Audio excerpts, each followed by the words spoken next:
అయ్యా బాబు ధర్మం చేయండి బాబు.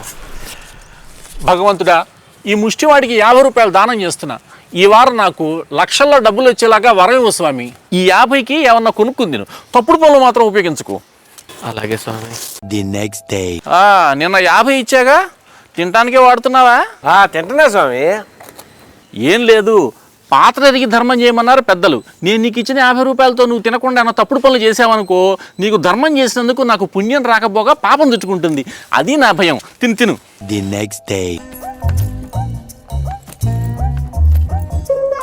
The next day. The next day.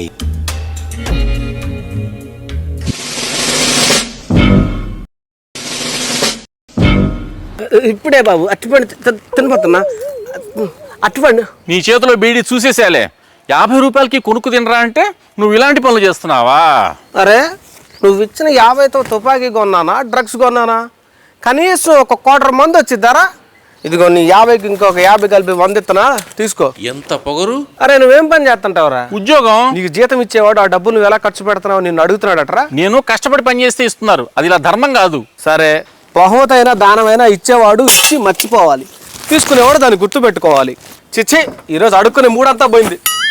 ఇచ్చిన డబ్బులు ఎలా ఖర్చు పెట్టాలో నియమాల నిబంధనలు పెట్టే నీలాంటి దాత పాపాత్ముడు చచ్చి నరకానికి పోతాడు.